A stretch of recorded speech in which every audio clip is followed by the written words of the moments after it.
Alam nyo ba na ang mga cellphone natin or tablet ay pwede natin ito gawing CCTV camera? Yes, tama ang narinig nyo. At ito ay gumagana kahit na nakapatay pa ang ating mga cellphone or tablet. Pero nais ko lang sabihin na ito ay hindi ko lang alam kung gumagana sa kahit anong gadget pero subukan nyo baka gumana din sa iyo. Ako kasi gumagana sa Android ko at itong Realme tablet na gamit ko ngayon. Ang kagandahan nito ay kahit kaharap mong kausap ay mabe-videohan ng hindi nila alam kasi kahit nakapatay ay tuloy na nagre-record ang cellphone natin at nakukunan pa ang kausap mo ng video pero kung kailangan lang naman. Bawal kasi ang magkuha ng video na walang pahintulot depende sa pagkakataon. Now kung gusto mo malaman ang video na ito ang magtuturo sa inyo. Punta tayo first sa Play Store. Then search lang ang CCTV Video Recorder Background. At kapag okay na, ito ay atin lamang i-install para ma-download kasi ito ang magiging daan upang magkaroon tayo ng CCTV camera sa ating mga gadget. Ngayon hintayin lang natin na ma-install ito.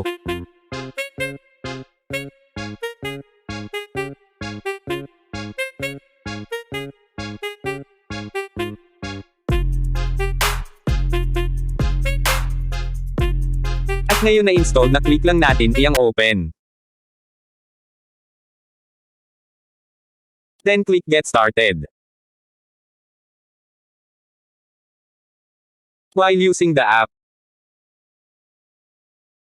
click Allow then click also iyang Allow.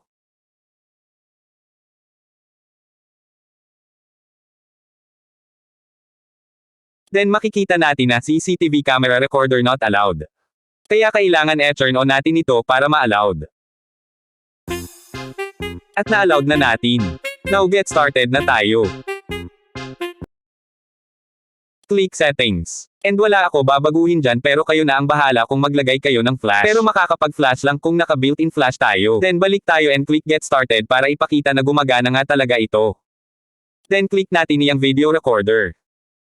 At makikita natin dyan kung ilang percent na lang ng battery natin. At kung ilang gigabytes mayroon tayo. Then click natin itong Start para mag-umpisa na mag-record. Microphone not available. Click lang ang Continue.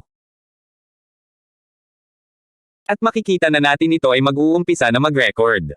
Ang kagandahan dito ito ay makaka-record kahit na nakapatay or ginagamit ang cellphone mo. Kaya hindi mahahalata na may CCTV pala ang cellphone natin. Itago lang natin sa bahay na makikita kung may papasok na magnanakaw sa inyo para kung sakali ay makilala nyo. Now stop na natin at click itong record video para ipakita na nagre-record talaga 100%. Gumana din ito kahit offline pero depende sa tagal ng screen timeout ninyo. Pero parang hanggang 30 minutes lang pwede ma-adjust. Ganun kasi sa mga gadget ko at nag-iinit din pala pag naka-offline lang. Sana kaibigan nagustuhan mo ang video na ito at pwede paki-share para malaman din ng iba pero hindi ko kayo pinipilit.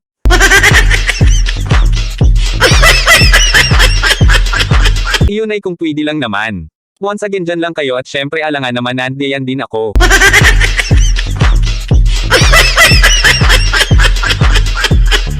So salamat kaibigan sa panonood hanggang sa muli.